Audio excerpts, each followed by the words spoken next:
Hello, my name is Dustin Lindberg. I'm a visually impaired person from Maple Grove, Minnesota. If you look on the map, Minnesota is broken up into two metro areas, the St. Paul metro area and the Minneapolis metro area.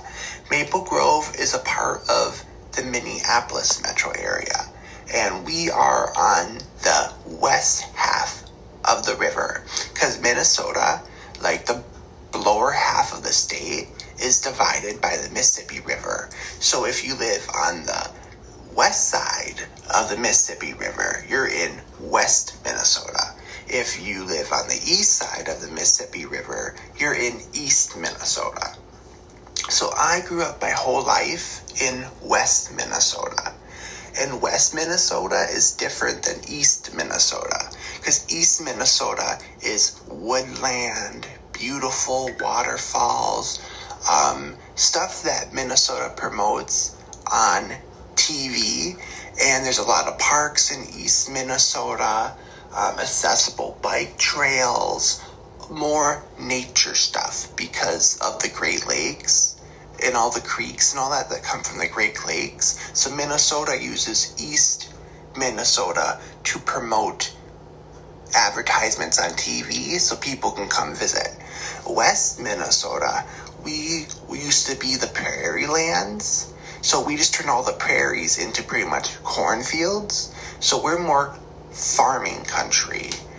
And we have the Mall of America, we have the airport, we have more of the things that you use to get into Minnesota or shop in Minnesota. And then once you're done shopping and getting to Minnesota, that means a lot of people take the bridge and then they go over to East Minnesota to do the nature stuff. So my whole life, when I go into rural areas, I've been surrounded by cornfields, cows, that kind of stuff. But a lot of the people growing up in East Minnesota, they're more in, the forests, the creeks coming from the Great Lakes and all that stuff. So we have two different cultures. But when you get to North Minnesota, when you're going up the river, up past St. Cloud, there's a lake where the Mississippi River begins. So that lake, once you get past that, you're considered North Minnesota in a lot of people's opinions. So, and then when you're going south of the Minneapolis-St. Paul metro, once you get down to Mankato on the west end, or Rochester in the east end, you're considered South Minnesota. So those are kind of the barriers we use. My whole life in Minnesota is spent in the west part of Minnesota. I grew up in St. Cloud, so I grew up in the very top of West Minnesota, and then after I got visually impaired, I had to move to the city so I can go to school, college, and work. So then I moved to Maple Grove because it was the most affordable on my income that I could live to Minneapolis, because Minneapolis is a more expensive area because most of the homes are new and most of the apartments are new and have built in the last 20 years. So it's super expensive. But if you live in the St. Paul side of the river, the East Minnesota, St. Paul is one of the oldest cities in Minnesota. So the homes are really old and the apartments are really old, but they're more affordable because they're old. Well, Minneapolis is a newer city. Everything's being built in the last 30 years. So the condos are newer, the apartments are newer, the homes are newer, the roads are newer, the buses they use are newer, the trains they use are newer. And because everything's newer, it just costs more money to live there. So Maple Grove was the most affordable I can move in that still had public transportation access. I'm visually impaired. I've been visually impaired my whole life. I went to go get my eyes scanned, and they said that my optic nerves are pink, or lighter color, so it's not my physical eyeball that's wrong with me, it's my optic nerve that's wrong. Me being visually impaired has affected my relationship with my family, I'm going to say, because most of my family lives up in St. Cloud where there's no public transportation, so I don't get to see them a lot because they live in an inaccessible area, and it's hard for them to even see me because St. Cloud to Maple Grove where I live is about an hour drive. And it's along the freeway, freeways with drivers get packed, traffic, noisy, so it's a pain in the ass for me to see them, and it's a pain in the ass for them to see me, so we don't see each other a lot. So I'm going to say the only negative about my vision problem is I don't get to see my family a lot, so when I do get to see them, it's a very special occasion. But when I do see them, we're close, and I can almost share anything with them. So a lot of times now with technology, like me and my family, we talk with each other through text messages because they know I can't drive to see them, and they don't want to drive an hour to see me because of all the traffic and stuff on Highway 94. So that's about me. And then last month, I graduated from Hennepin Technical College in Brooklyn Park, Minnesota. Brooklyn Park is here on the Minneapolis side of the river. It's the city next to me on the east of me in when I live here in Maple Grove. And I got my associate's degree in IT support.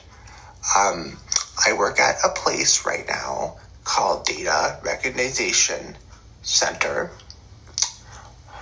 or also it's called Data Recognition Solutions, or DRC.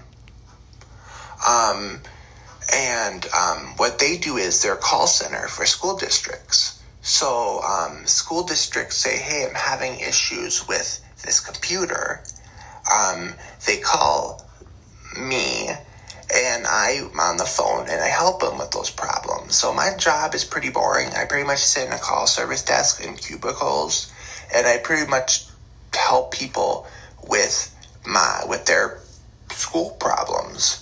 So my life is kind of pretty boring, and the bus service I take is called Maple Grove Transit because I live in Maple Grove, so I take the Maple Grove Transit, and I just walk a mile to the bus station because Minnesota, if you live too deep in the suburbs, it becomes very car friendly.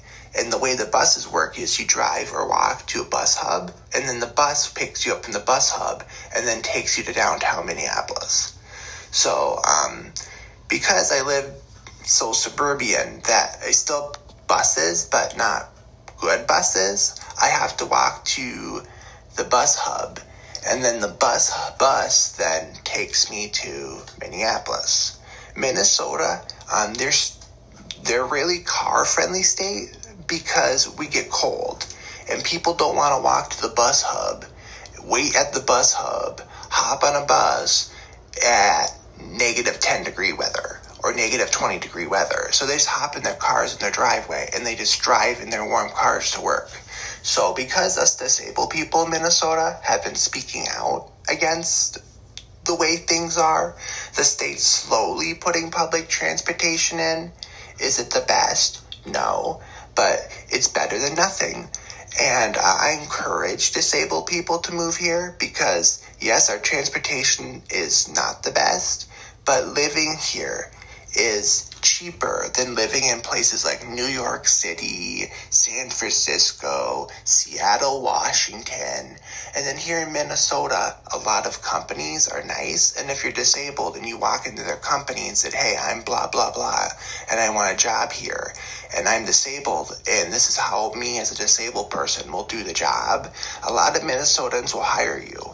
So Minnesotans were not very discriminatory when it comes to disabilities if people with disabilities speak up and advocate for themselves. So And I also own a Facebook group to help blind, visually impaired people here in Minnesota. It's called Minnesota's Blind and Visually Impaired Community. I made the group because I realized that most of the groups on Facebook are by blind and visually impaired people who live in Austin, Texas, Florida, Miami, Florida, New York City, New York, Seattle, Washington, San Francisco, and I couldn't relate to them because they live in nice, beautiful, warm climates with public transportation everywhere and stuff, and I couldn't relate to them. So I made my own group, and I've been posting posts about Minnesota and stuff in other groups, so then more blind and visually impaired people can come move to Minnesota's St. Paul Metro and Minneapolis Metro, and they can live in one of these newer, older apartments or rental townhomes, because Minnesota, we do have a lot of rental townhomes where like you pay rent and then you pay association fee, and then they mow the lawn, shovel the driveway, and do the roofing and stuff for you. And then you guys can walk into your local businesses and say, hey, I'm disabled and this is how I'll do this job. Get a job and live a more comfortable life on your Social Security and your part-time job than if you lived in an area like New York City, San Francisco, California, Miami, Florida, Austin, Texas, and Seattle, Washington. So, and then you can still have your basic public transportation services. So, yeah. I have been in the ACB Facebook group for about 6 years, and I've been listening to a podcast called Blind Abilities for 6 years when I first joined Minnesota State Services for the Blind. And then from there, I prefer to share Blind Abilities podcasts in local groups around Minnesota because the podcast is made here in Fridley, Minnesota. So I am about promoting Minnesota blind podcasts because they're made in Minnesota, the state I'm from, and I like to promote blind Minnesotans because I'm, biased and I'm from Minnesota. So hope that kind of makes sense. Yeah, so, in Blind Abilities, the podcast here in Minnesota, too, also gets state funding from State Services of the Blind here in Minnesota. So they make a really quality podcast. And also, when I'm busy with work, because they work from 8:30 a.m. until 4:30 p.m., and then I walk to the bus hub near my work, and then I get there at 5, and then I take the hour bus ride home, and you know what I mean? And then I cook supper, do some laundry, you know what I mean? And shave and that kind of shit. And suddenly it's like, oh God, it's almost now 8 o'clock at night. And I just go on repeat. I love my job. Because I have some vision, not a lot of my coworkers know that I'm visually impaired because I sit at a computer. We're all in our different cubicles, and they can't see what I'm doing, and I can't see what they're doing because of privacy in the IT industry. So, yeah, a lot of my coworkers don't know I'm blind and visually impaired because I can function enough and pretend that I'm not visually impaired when I need to. When I don't need to, I don't deny that I'm visually impaired or blind, but people still here in Minnesota, they don't completely understand it. So a lot of times when I got my job at Total Wine, none of my that's like a big wine store here in Maple Grove, Minnesota. None of my coworkers know I was visually impaired because they wouldn't let a blind person or visually impaired person do the cashier job. So my boss is like, don't tell anyone that you're visually impaired because they don't the people at Total Wine they won't trust you being cashier because they don't know if you can see the money. So I had to pretend that I was sighted, people thought it was weird because I had to lean closer to the cash register to see the buttons. But people just talked at work saying I was weird. But they would never thought about it was my vision. So, and then they trusted me at the cash register because they just thought, oh, Dustin Lindbergh's just a weird guy. He's not a visually impaired guy who can barely see the money. And then when I was working at Toys R Us, before they went bankrupt because of bad management decisions, I used to do the cleaning and the stocking the shelves. Well, the morning manager didn't know I was visually impaired because when I'm dusting and mopping the floors, they want someone that can see. So my afternoon manager, when I was stocking shelves, knew I was visually impaired because I told them, because they trust a visually impaired person to stock the shelves, but they don't trust a visually impaired person to clean. So my afternoon manager told me don't tell my morning manager that I'm visually impaired because they won't give me a full 8-hour shift, because my morning part was cleaning and my afternoon part was stocking shelves, so then I had a full-time job.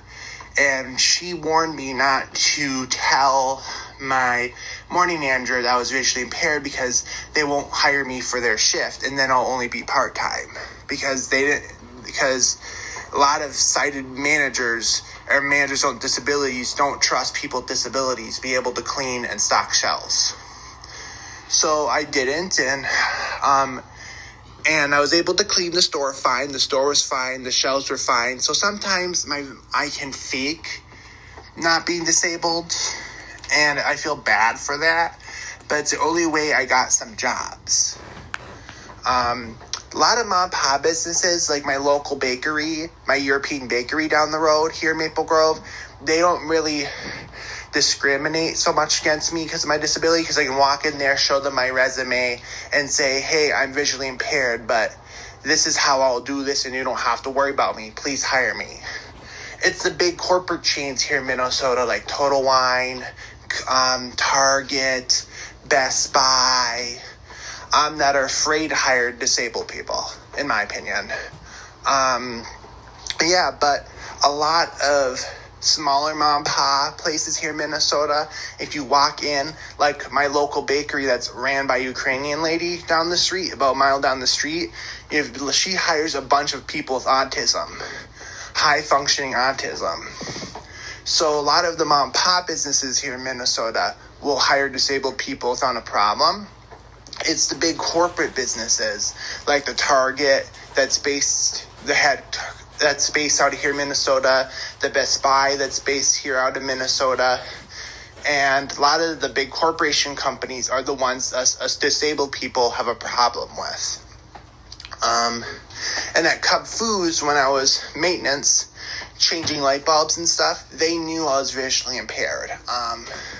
But they didn't have me sanitize, when grocery stores you're supposed to sanitize the vegetable bins or the veggie bins and stuff.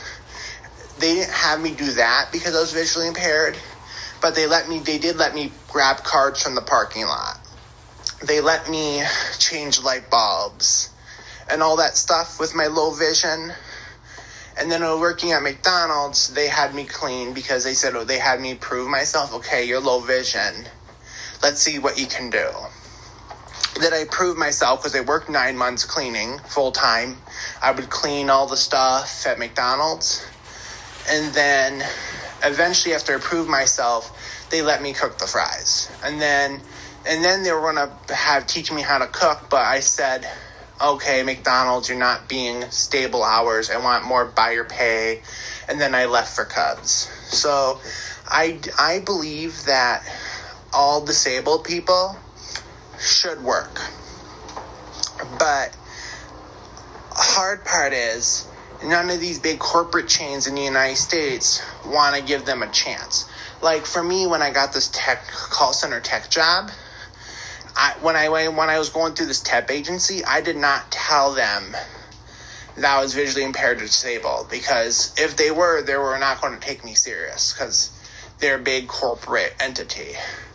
The only time I told them when I was disabled is after I got the job. So now that I got the job, I'm slowly telling them, okay, this is not working. This is my accessibility needs at DRC, so the place I work. So, yeah, I know this is not professional, but you can use these clips I'm sending you to put them together and see if your audience will even be interested in me, because my life is pretty boring. I live in a rental townhouse because it's cheaper than living in a brand new apartment. And I go to work. I take public transportation, the city bus, to get to work. It normally takes me an hour. And on the Metro Mobility bus, I call it Metro Mobility because, and a lot of people here call it Metro Mobility because it gets you there quick. Metro Mobility here in Minnesota means quick. It's a quick transportation method. So we take the fastest buses possible. We take Metro Mobility. It's a faster bus route, we call it. And we just try to live our everyday lives. And I do have some frustrations because I'm visually impaired. But my life, me being visually impaired, is way easier than someone who's completely blind. Because a lot of blind people in Minnesota, they even try to go to mom and pop places, and a lot of them are turned down because they have zero vision. To me, I have less of a struggle because I have some vision. So because I have some vision, companies have more faith in me to do the job than someone who is blackout. So my advice for blind people out there is start your own business. Because if you come to a place like Maple Grove, here I live, there's like hundreds of homes. In the middle of all these home developments, there's a huge ass shopping mall. And the shopping mall is always looking for new tenants, new restaurants, concepts to try. So if you call the shops at Arbor Lakes, for example, their call center, and say, hey, I'm a blind and visually impaired person, and I want to start a restaurant in your mall for other blind and visually impaired people, and this is how I'm planning to do it. And you explain to the mall staff, this is how I'm planning to do it. And if they support your idea, they will help you set up a place in the mall. So Minnesota, we have a lot of mom and pop malls. So call up mall management and say, hey, I want to start a business in your mall and I'm disabled. Can you please help me? And then a lot of the mall, because disabled people, if you don't want to be living on Social Security for the rest of your life, if you're completely blind, you need to team up with other blind or visually impaired people and create your own business. And because malls are dying because of Amazon, what they're doing is they're not looking for a normal JCPenney's anymore. They're no longer looking for normal Kohl's. They're looking for unique businesses like a restaurant made for blind people ran by a blind person take the mall, because it'll bring a different experience to the mall. And then a different experience to the mall will bring more customers to the mall. So as a blind and visually impaired person, you have to take opportunities like that. Because last week I went to Ridgedale. It's a big major mall in Wayzata, Minnesota. And Wayzata does have apartments and it does have public transportation, but they have a different bus system than Maple Grove because Wayzata has their own bus system. So I can't tell you about their bus system because I don't live there. So they have, like on the second floor by the Dick's Sporting Goods up there, they have a West African store that just sells shampoo, perfume, and cologne just from Africa. They don't sell any food, they don't sell any masks, they don't sell any candy. It's just African beauty products that were made in Africa. And they have been on the news making thousands in profit a day. Thousands, because everyone in that area is like, Ultra Beauties in every major suburban city, so they're not special. But this African store, it's one in a kind, and it's in the mall, and then it brings hundreds of guests every day to the mall just to check out the African store.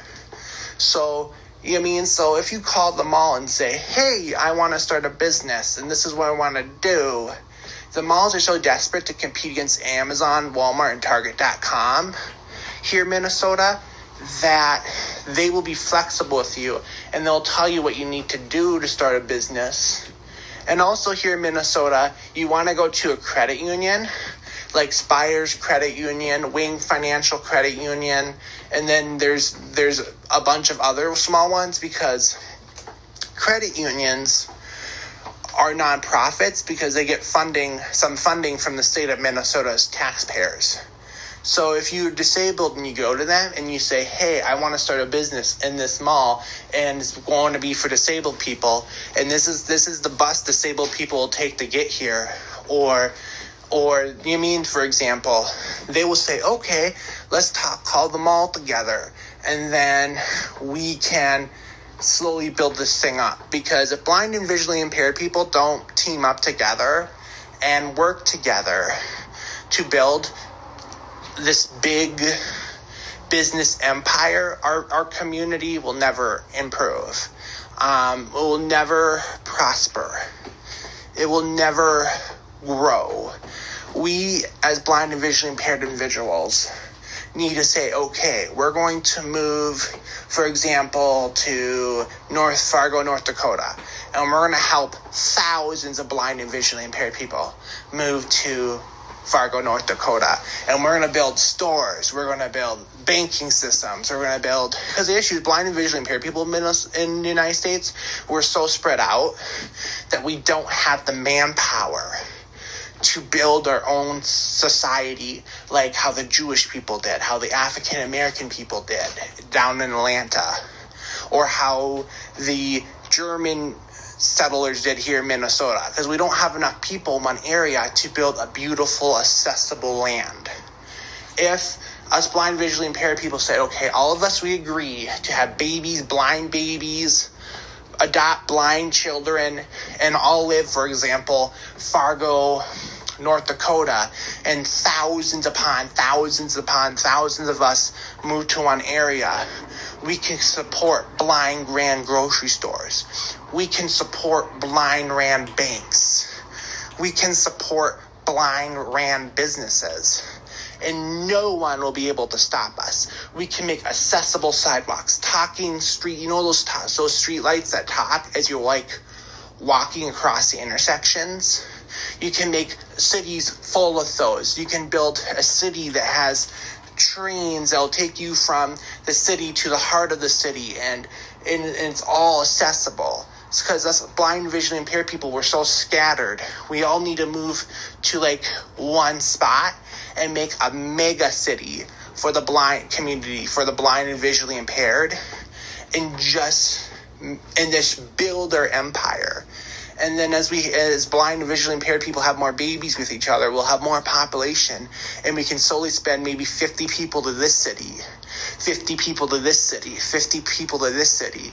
And suddenly, we have this huge, massive blind and visually impaired people media and business empire to conquer the world with. So that's the issue with blind and visually impaired people, because one might live in Miami, Florida. Another one might live in Naples, Florida. Another one might live in Fort Myers, Florida. Another one might live in, So my goal in life is to make every blind and visually impaired person know about Minnesota and have them move here. And then like South Minneapolis area where there's good public transportation and new places to live, like St. Paul where there's good new places they're starting to build in public transportation. And if we all I want them all to kind of float my fantasy is all these blind and visually impaired people will move to St. Paul, Minneapolis, Minnesota, in our metro area. And when they join, and we can build this massive, beautiful, blind and visually impaired empire, and where there's hundreds of people like us, and the sighted world will finally realize that we exist, and we can't be ignored.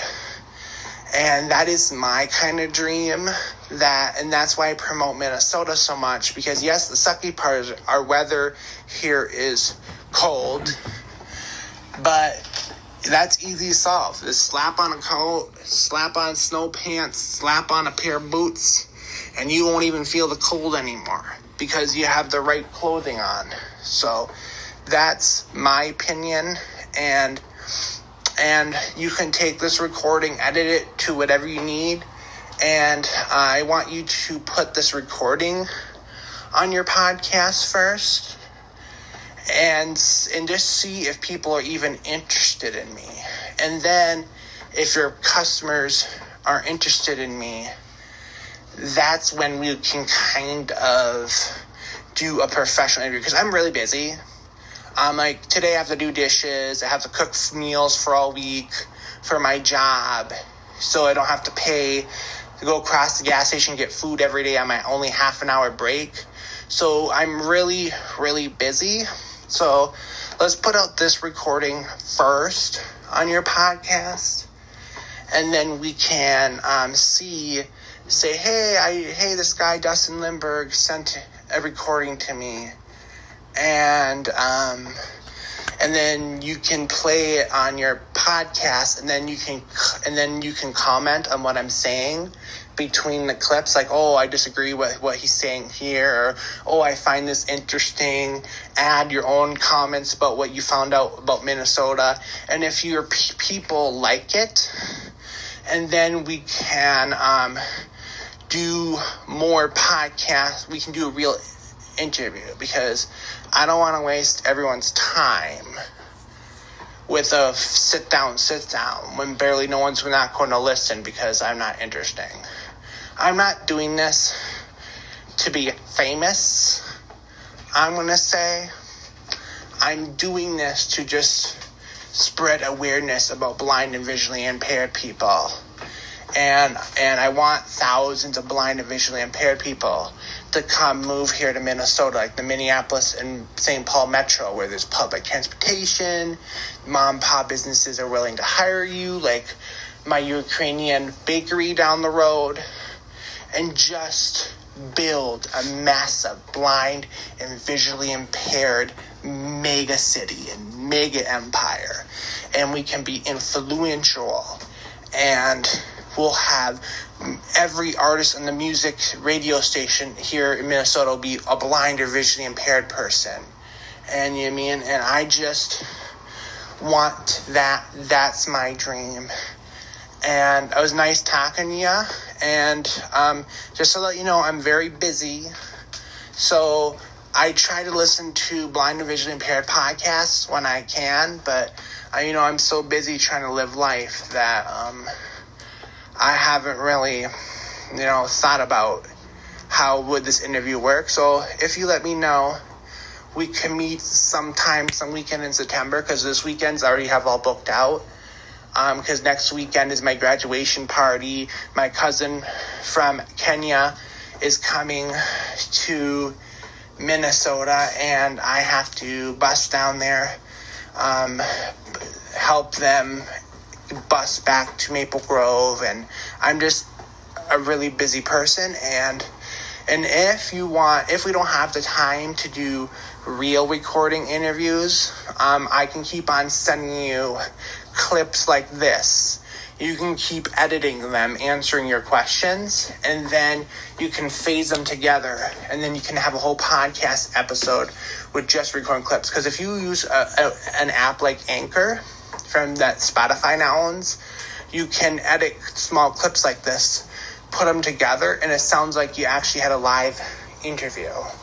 So because I'm so busy, if you have questions, you can email them to me once I email you these clips, and then you can send me your questions, and I can record them in voice memos, my answers, and then I can send them to you, and you can use an app like Anchor to put the clips together, and then boom, you can sound like you did a whole live podcast, and then you can be honest with them. Hey, this wasn't live, but I edited it, and so it sounds live because I'm really busy. I put all my time into my Facebook group that's spared and listening to blind visually impaired podcasts between like when I'm doing dishes and all that stuff. So I'm really busy because I'm the only one that runs my group. I'm trying to expand my group. I'm trying to spread my influence out there. There's an African-American lady who's on my group that I made admin, and I made her admin so she can post her YouTube videos that she makes on my group without me have to approve them, because she would post like 20 videos that help blind visually impaired people. Then I'm on my lunch break trying to approve all 20 videos and then approve other people's posts. And I just got sick of it, so I made her admin, for example. So now she can just post her posts, and she can help me because she doesn't work, because she's a content creator in Vermont, and then she can help me moderate the group posts, because me working full time, trying to take the bus home, that's another hour. Trying to take the bus to work, that's another hour. So I'm like 10 hours a day trying to do my life, trying to shave, shower, do dishes, make my meals. My life is just very busy, and I hope you understand that. So if you have any questions or stuff, you can just email me, and I can send you clips like this, and we can make it work. I hope you have a good day. Bye-bye.